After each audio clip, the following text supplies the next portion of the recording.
Sir ಇತ್ತೀಚೆಗೆ ತುಂಬಾ ಮರಿತಾ ಇರೋದು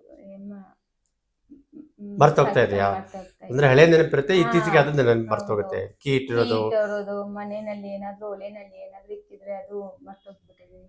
ಆಮೇಲೆ ನಮ್ಮ ಯಜಮಾನ್ರಿಗೂ ಫೋನ್ ಮಾಡಿದ್ರೆ ಅದು ಏನ್ ಹೇಳ್ಬೇಕಂತ ಅವಾಗ ಓಕೆ, ಡೋಂಟ್ ವರಿ, ಇದೆಲ್ಲ ಬಹಳ ಸಾಮಾನ್ಯ. ಈಗ ನೋಡಿ, ಎರಡು ಥರ ಮೆಮರಿ ಇದೆ, short term memory, long term memory. ಈಗ ಹಳೆದೆಲ್ಲ ನೆನಪಿರುತ್ತೆ, 30 ವರ್ಷದಿಂದ ಆಗಿದ್ದ ಘಟನೆ, ಬಟ್ ನಿನ್ನೆ ಆಗಿದ್ದು, ಬೆಳಗ್ಗೆ ಟಿಫಿನ್ ಮಾಡಿದಿರೋದು, ಏನ್ ಟಿಫಿನ್ ಮಾಡಿದೆ, ಕಾರ್ ಕೀ ಎಲ್ಲಿಟ್ಟೆ, ಹೌದು ಕೆಲವರು ಗ್ಲಾಸ್ ಹಾಕೊಂಡ್ಬಿಟ್ಟು ಗ್ಲಾಸ್ ಹುಡುಕ್ತಾರೆ, ಹೌದು ಇಲ್ಲಿ ಕೆಲವರು ಇಟ್ಕೊಳ್ತೀವಿ ಆಮೇಲೆ ಹಿಯರಿಂಗ್ ಎಲ್ಲಿ ಲಾಸ್ ಅಂತ ಇರುತ್ತೆ, ಹಿಯರಿಂಗ್ ಏಡ್ ಹುಡುಕ್ತಾರೆ, ಹಿಯರಿಂಗ್ ಇಲ್ಲಿ ಹಾಕೊಂಡ್ಬಿಟ್ಟು.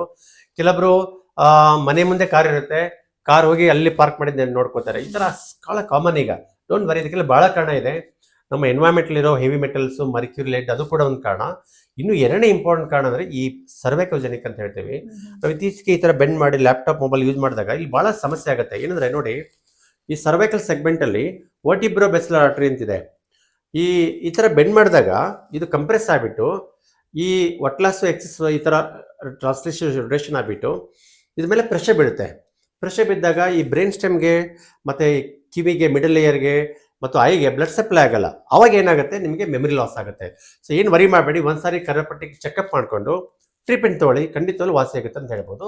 ಒಂದು ಫ್ರೀ ಟಿಪ್ ಕೊಡ್ತೀನಿ ಮನೇಲಿ, ಏನಂದ್ರೆ ಇಲ್ಲೊಂದು ಕೆಲವೊಂದು ಅಕ್ಯುಪಂಚ ಪಾಯಿಂಟ್ ಇದೆ. ಓಕೆ, ಈ ತರ ಮಾಡಿ. ಎರಡನೇದು ನೋಡಿ, ನಾವು ಮರ್ತೋದಾಗ ಏನ್ ಮಾಡ್ತೀವಿ, ಈ ತರ ಸ್ಕ್ರಾಚ್ ಮಾಡ್ತೇವೆ ಆಟೋಮೆಟಿಕ್ಲಿ. ಈ ತರ ಸ್ಕ್ರಾಚ್ ಮಾಡಿ. ಇದು ಕೂಡ ಒಂದು ಒಳ್ಳೆ ಟಿಪ್ಪು ಮೆಮರಿ ಇಂಪ್ರೂವ್ ಮಾಡ್ಕೊಳ್ಳಕ್ಕೆ. ಒಳ್ಳೆ ತುಪ್ಪ ತಿನ್ನಿ, ಕಾಡ್ಲಿವರ್ ಅಲ್ಲಿ ತೊಗೊಳ್ಳಿ, ಕಡಿಮೆ ಆಗುತ್ತೆ. Don't worry. Thank you.